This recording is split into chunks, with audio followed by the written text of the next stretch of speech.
Hello, I'm back again, and my fond memories always outweigh all the bitter memories I have had in Tura. But when I look at it, I was alone for 3 years in Tura, and only 2 years my husband and child was there.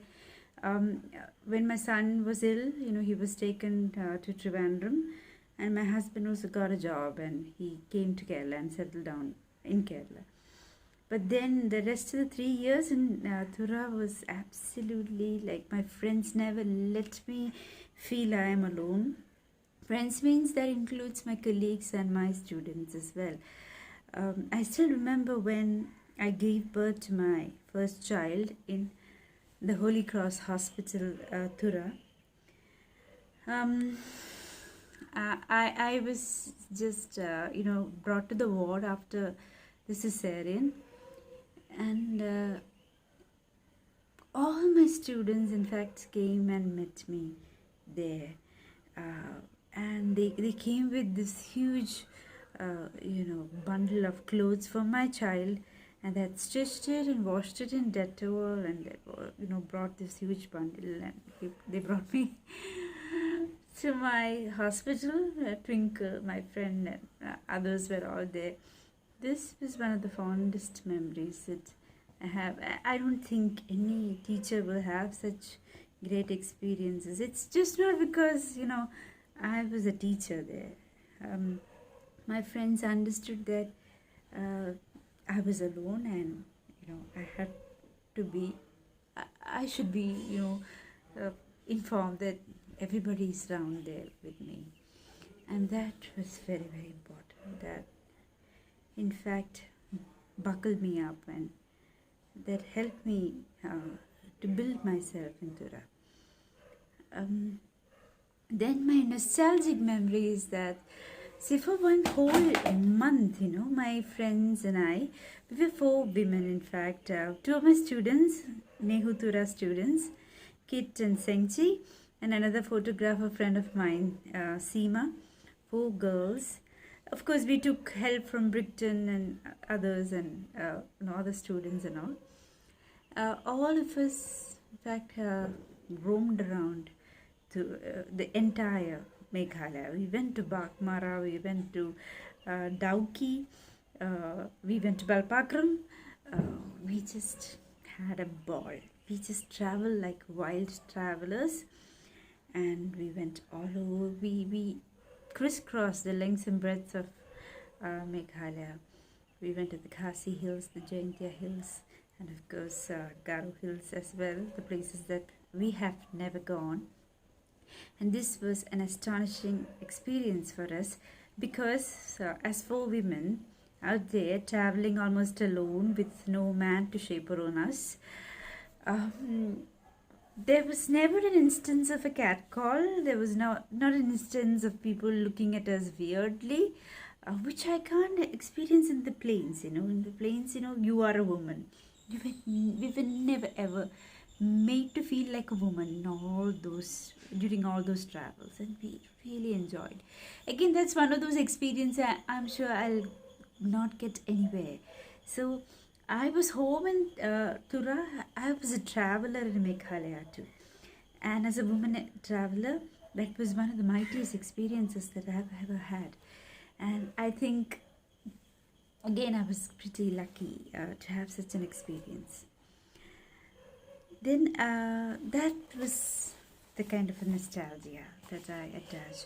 Another nostalgic experience was the fact that my students have never had such wonderful students. We've picnicked us, we've cooked together, we've danced together, we've drank together, we've had fun together, we've studied together. In the class, it was a very different equation altogether. And nowhere, and I have taught in many parts of India. In Delhi, I've taught. In JNU, I was teaching a small group of students. In Hyderabad, also, I have been teaching for some time. And then, of course, this in Trivandrum also, I've been teaching students from all over India.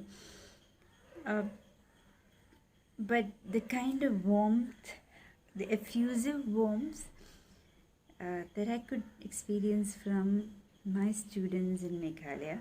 So there were all kinds of students, like we had Garos and Jaintias and Khasis, and we had Nagas, and we had Nepalis and Bengalis. The kind of love I got from Tura is like, I cannot explain that at all.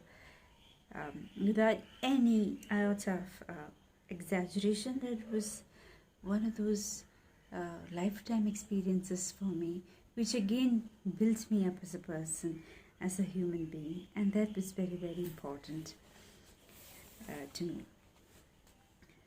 And now I teach in a Space Institute.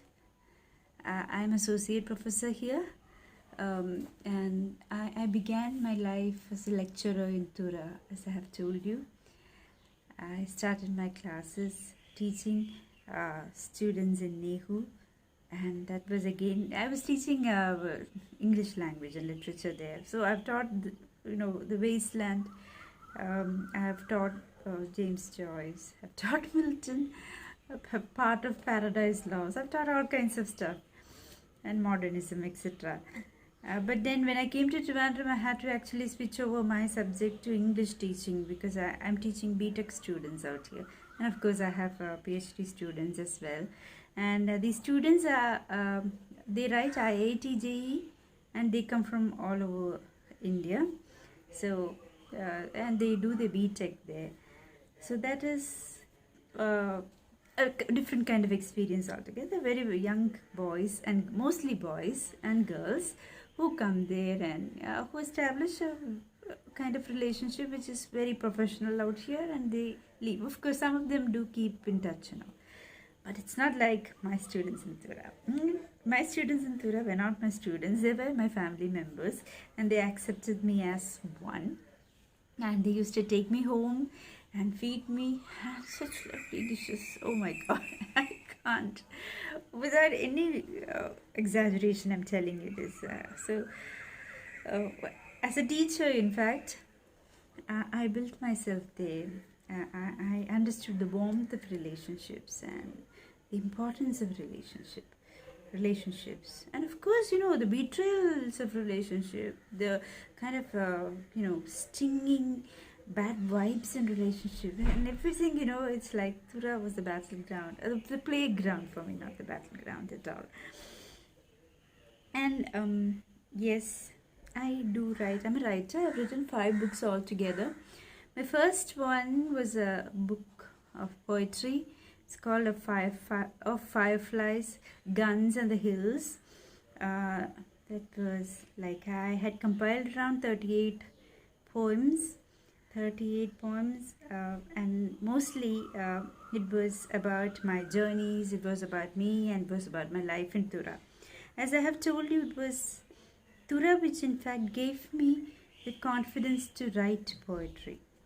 In fact, at 17, at 5, I used to write poems, and I was made fun of because I had made a lot of mistakes as a small child, and it was a family joke that I wrote poems on the wall and stuff like that. Now that I boast about it, it was not a compliment at all those days. Now, at 16, 17, 18, that's the age, when you fall in love and when you write poems, and everybody writes poems. In Malayalam, there's even a saying that any donkey will write poems, when you're in love, when you're 17. Now, after that, those instances in life as a poet, I never thought I'd write poetry, because I was into academics basically. I did my MPhil in JNU, and after that I went to Hyderabad University, and I was into academics mostly. I was doing my research. I was attending seminars and conferences, and there was no kind of a creative ambition whatsoever. Now, in Tura, when I was 28, my husband had come back to Trivandrum. My child was also away. I was alone in a house, and how much ever my friends had tried, there was this element of loneliness in the evenings, to come back to a house which had nobody there, was one of those traumatic experiences for me. And I thought I had everybody. I had my friends everywhere. Everybody's like with their families. But then somewhere I was terribly alone in the evenings. And I had to actually spend time. So I was reading mostly. And then what happened is that we had a Northeastern Literary Festival in Nehu.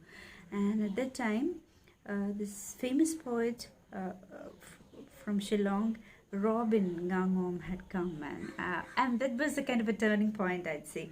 So he recited one of his poems in Nehu, and then when I heard, I was also inspired to write.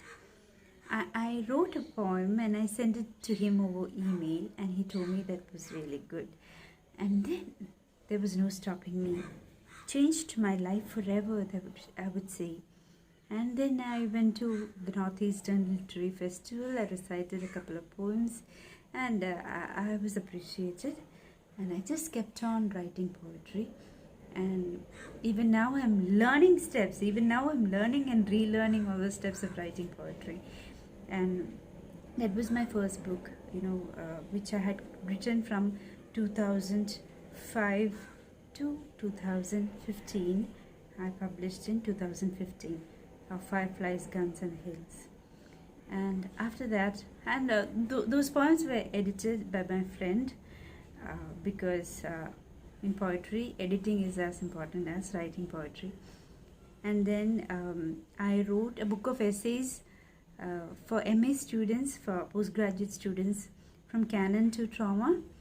And that's a kind of study materials. You have all kinds of essays on what is contemporary, and about theories and what is contemporary, on travel literature, on theories of trauma, on canonical literature, etc.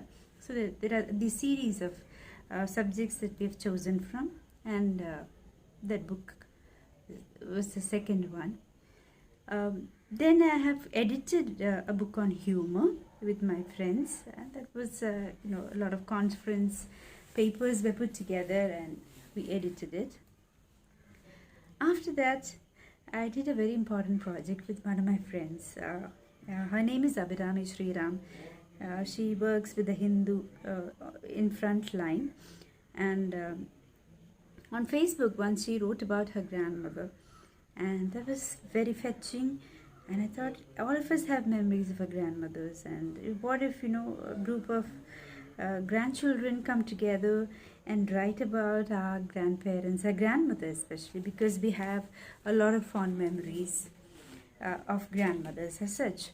So that was a time, when we got together and we thought, of course, we are going to write, we're going to solicit material from writers all over the world, so that they can write about their grandmothers. And so we just went on and asked from writers, established writers all over the world, women writers, to write about their grandmothers. And all of them wrote back to us with a lot of enthusiasm, saying this was exactly what we were looking for. So this is that book. It's called Salt and Pepper and Silver Linings, celebrating our grandmothers. We were celebrating our grandmothers here. All of us have our memories of grandmothers and the cuisine and the habits they taught us. And of course, there were also these very abusive kind of grandmothers too. So we have good and bad memories. So we had put them together, and here, a lot of famous writers have written their memories in poetry as well as prose. So this was the next book that I have written. This is the fourth book. This is my latest book. This is I Cook My Own Feast, published by Red River. It's my second collection of poetry, and this is very important to me because, see, there are plenty of pictures here. These illustrations are all mine, the illustrations which are here. And what is more important is the fact that most of the poems, I went professional. The second time I started, I compiled my poems, I became professional. I published most of my poems elsewhere on international journals. Around 22 to 25 of the poems out here, out of the 40 poems here, were published internationally. And even this picture, I painted it. It's all my kind of stuff. And for me, I cannot actually think of poems or books or anything which is written, cannot be in fact detached from uh, paintings or illustrations as such. For me, words and images, they kind of coexist. So I could put these things together here. So these were the books, and now the latest one is one of my semi-autobiographical novels called Sandpaper Memories. The story of Maria Swamp will be published soon this year. Because of COVID, it's slightly slow, but this year I'll be publishing my first novel, and then perhaps that's my debut novel. And of course, there's plenty of Garo Hills. My life here in Garo Hills, of course, imagined life. I had put a lot of other people's stories into mine as well. I mean, that's what writers do. So, how I came to the Garo Hills for the first time, and those fears and anxieties that I have told you about, I've tried to write it in there. So, that is Sandpaper Memories, my upcoming book. And in 2021, my third collection of poems will come out. And the next question that Simon had asked me was that how do your poems develop? What do you want to talk to the young poets of Garo Hills, and what is the kind of advice? Of course, I have no advice to give because I myself detest advising, so I wouldn't like to impart any kind of advice. But one thing I know is that there are so many good writers. That I have, in fact, read so many Garo poems in English. Twinkle's one. In Garo department, I have read so many of their works. And I'm sure there are a lot of youngsters who write poetry, who write novels. It's not an easy world, publishing as such. It's a very difficult kind of world to, in fact, make your entry. But keep writing and keep trying. That's one thing. And one thing is that, writing and editing, these are complementary things, okay? They coexist. And every time you write, you have to get back to it and edit. So you should not be so much attached to your poetry or your writing that you should not insist saying that I have written this in English or I've written this in Garo. This should not, in fact, be edited and stuff like that. No. In fact, we have to chisel, we have to groom and chisel and make our reading, make our writing fit for a kind of a readership, fit for enjoyment for the readership. You should never ever forget the reader, even for once.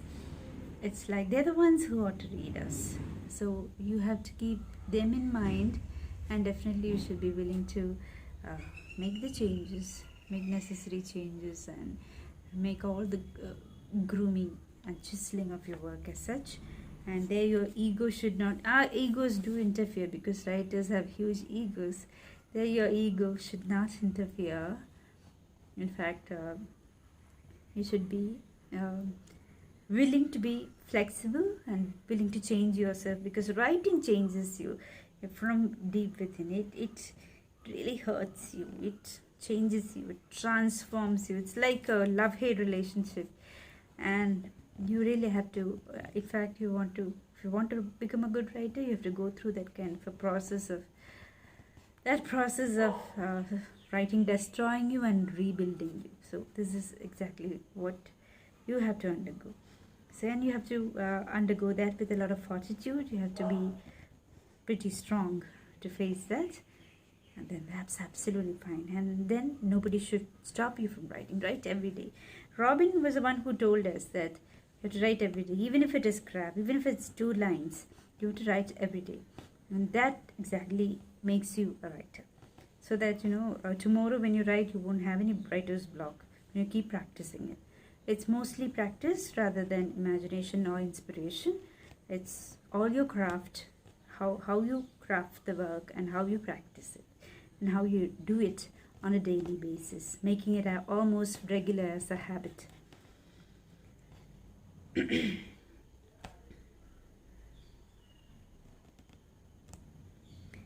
Uh, Simon has also asked me this question, how I multitask.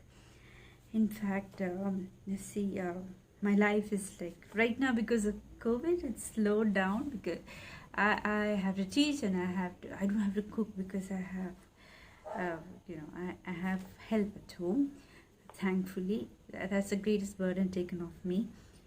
Then I paint and write and and then bringing up children. My children are teenagers right now, so bringing them up as a mother can never be a perfect mother. I know that, so I have almost given up being a perfect mother. I'm just myself, and that's like that kind of tasking. It's quite difficult at times, but then I think what I do is that. When I do my duties as a mother, as a professional, as an artist, as a creative writer, etc., I also cater to the kind of needs of my soul. I am not a very religious person.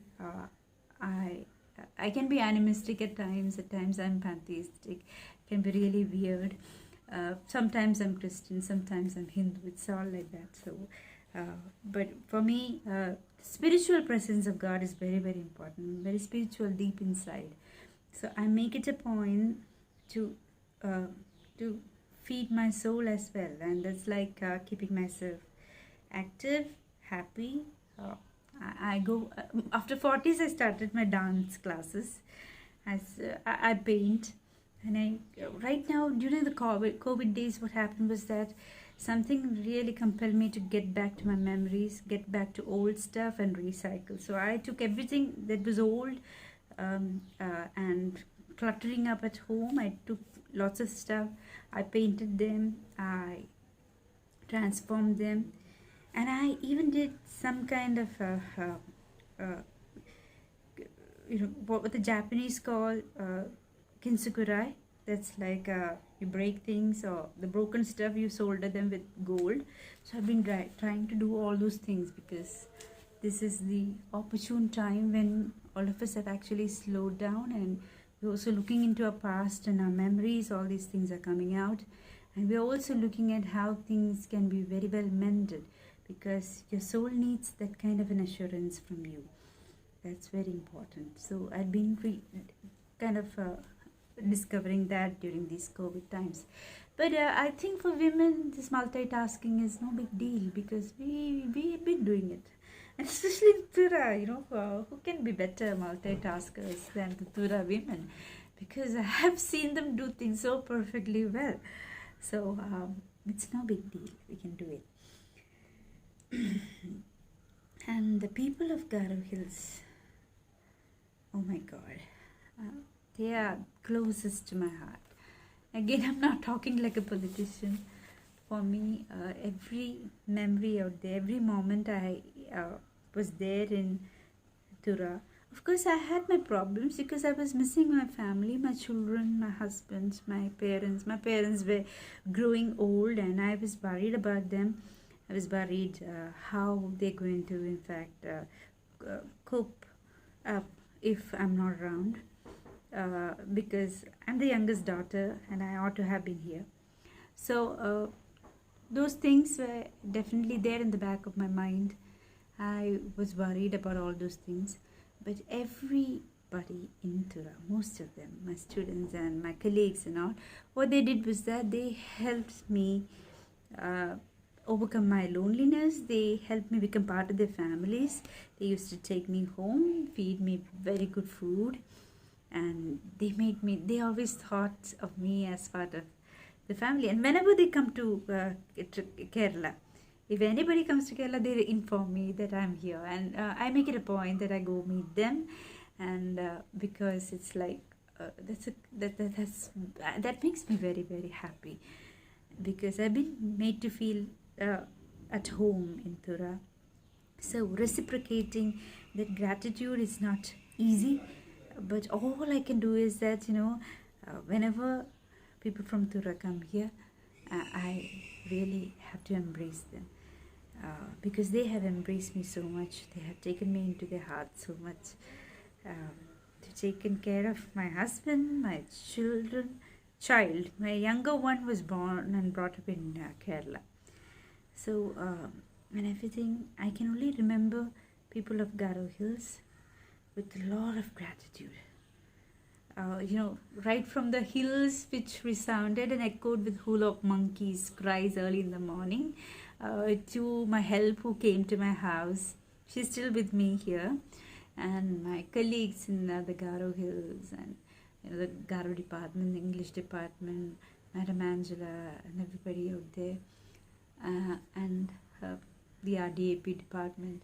I know new departments are there in Nehu, Tura, but all I can remember each and every one, my colleagues and my friends and the staff in Nehu. I have to speak about them especially. They were very kind to me and my students. They were really, really amazing. I can only look back at my life in Tura with a lot of nostalgia, because it was it's haunting me almost, every moment. And there's no single day I don't remember Tura, okay? It's like there'll be sometimes some landscapes also make me remember Tura. And I can recognize anybody who is from Meghalaya, if they're around, in and around Trivandrum, Kerala, I can recognize them. I go to talk to them and things like that, because the people in Garo Hills are so important to me. And the entire landscape of Garo Hills and the kind of experience that Garo Hills gave me, these are all very, very important episodes in my life, and they have built me up as a human being, as a writer, as a painter. I've painted also about Garo Hills. A couple of paintings of Garo Hills are there. I'll try to show you sometime. So thank you so much for giving me such an opportunity. I've just gone back in time